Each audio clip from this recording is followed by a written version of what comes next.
الحمد لله رب العالمين والصلاة والسلام على سيدنا ومولانا محمد وآله وأزواجه وذريته أجمعين. اللهم أرنا الحق حقا وارزقنا اتباعه وأرنا الباطل باطلا وارزقنا اجتنابه. I'm going to look at the difference between judgment of experience and judgment of perception in Kant. And this is from a discussion is from Allison's book on, I think it's called Kantian Reading of Hume or something like that. So start with the quotation from Kant's Prolegomena, where Kant says empirical judgments, insofar as they have objective validity, are judgment of experience. Those, however, that are only subjectively valid, so there are two concepts there, objective validity and subjective, I call mere judgment of perception.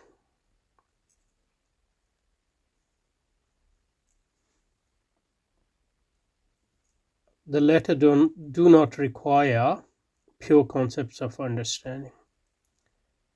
So the basic distinction between subjective validity and objective validity is the use of or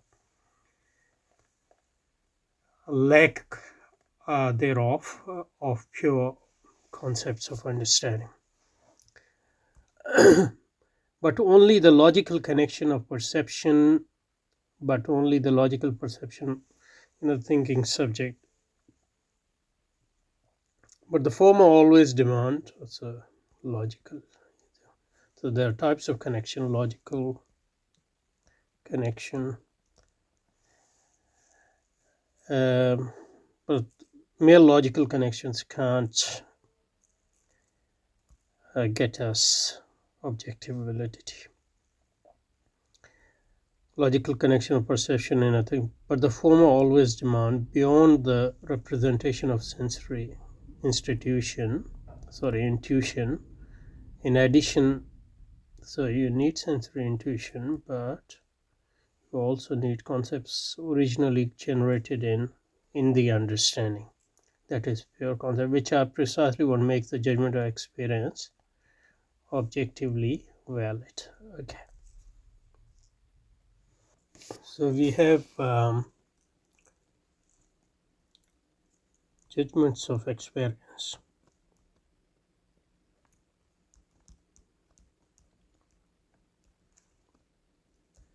Then we have judgments of perception.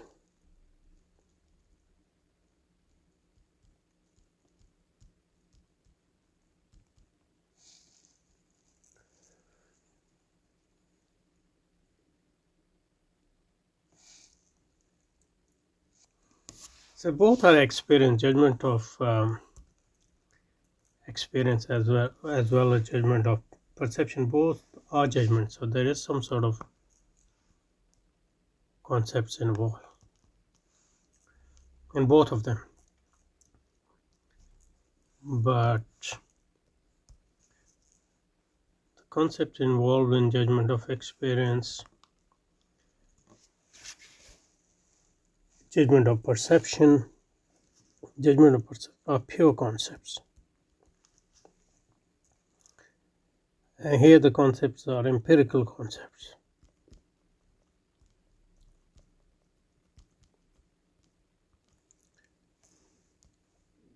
So these have objective validity. They don't have objective validity according to Kant. And what we should remember is objective validity in Kant is not equivalent to truth or reality. Both subjectively valid or objectively valid, they aren't. Neither of them is equivalent to the reality or the truth. and as we will see, the difference between them is more like subjective versus intersubjective. Okay, so that was Kant's quote, and now it's the commentary from Allison. The difference between judgment of perception and judgment of experience, or as I shall henceforth call them, Hume's judgment and Kant's judgment, turn on three key points. Okay. The first point is, as the above cited passage indicates, whereas Hume's judgments are merely subjectively valid, Kant's judgments have objective validity. I guess they claim to be objectively valid, or at most what we can say is that Hume's judgments are, from Kantian perspective, subjectively valid, but Hume would claim that they are objectively valid, whatever sense of objectivity he has. But at least Kant doesn't claim that they are true judgments in that sense, whether that they correspond to reality.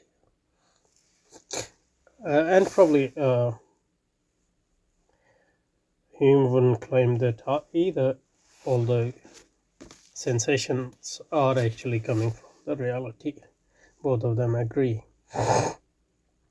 Okay, so subjectively valid doesn't mean, I think subjectively valid for Hume means two things. Not for Hume, but subjectively valid as Allison is using here.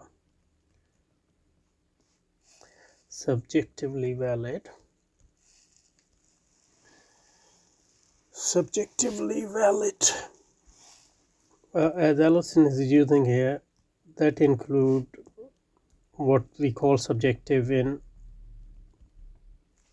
more limited sense, but I think it also include empirical generalizations, or in day-to-day language we will call objective. So that all includes subjective. So there is a sort of intersubjectivity which is included in, at least in its superficial sense, in this subjectively valid. So subjective here doesn't mean private. That's what I wanted to say. So the one difference is that, and the second one, whereas Hume's judgment contained a connection of perceptions in a consciousness of my state, Kant's judgment contained a connection of perception and consciousness in general. A lot will hinge on our understanding of consciousness in general.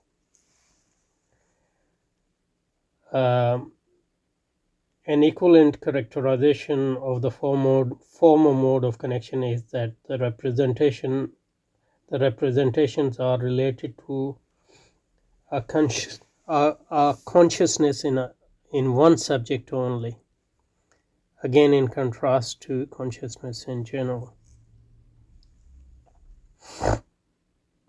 So Hume judgments are, according to Allison's reading of Hume and Kant, related to one consciousness.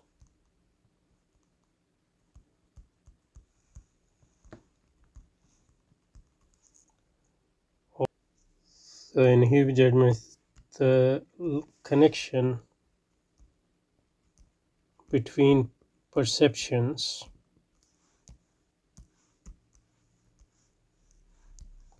is anchored in my state. But again, this is one consciousness, is not a private consciousness as such, but more like empirical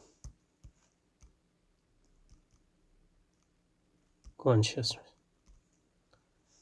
So it doesn't deny generalization as such, but that generalization would be empirical as against pure generalization, whatever that might mean. On the other hand, Kantian judgments are based on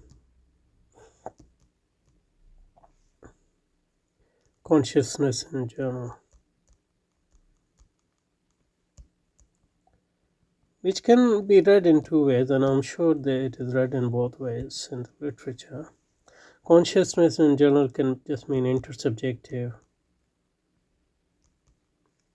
consciousness in a more Habermasian manner or Hegelian manner. Consciousness in general, on the other hand, is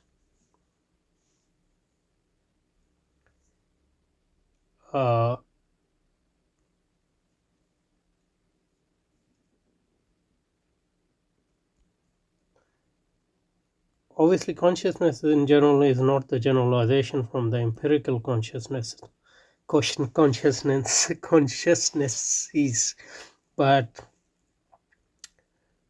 some sort of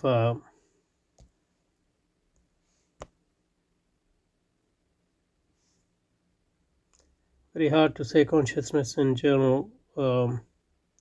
So a concept of generality without generalization, I guess. So in that sense, it is a pure consciousness.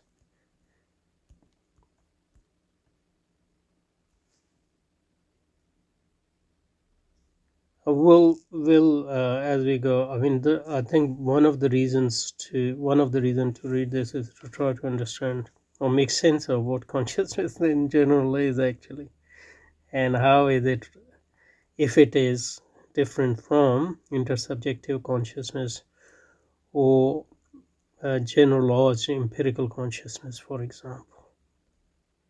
The third point, where and probably we'll stop there for today, whereas Hume's judgment, or this session anyway, whereas Hume's judgments are merely logical, connection of perception in a thinking subject, Kant's judgment were pure concepts or categories.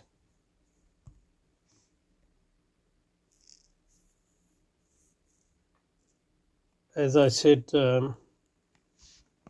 since both are judgments, there is some sort of concepts involved in both judgments. But Hume's judgments, concepts are empirical. They are derived from experience itself. So experience, there's no grounding of experience as anything else except through sensation in reality and through thinking in a thinking subject. And they are all empirical concepts in that way. But Kantian judgments are based on pure concept. Pure concepts are the concept which are generated by the understanding, not this or that understanding, but the understanding as such, or pure understanding. Again, consciousness in general. So the pure concepts are generated by consciousness in general. So it seems like if you get grip on the concept of consciousness in general, we will go a long way in understanding Kant's concept of judgment as well as Hume's concept of judgment, at least from a Kantian perspective. Okay, I think let's see if there is anything else, and then we'll stop here for today. Okay, so let's stop here.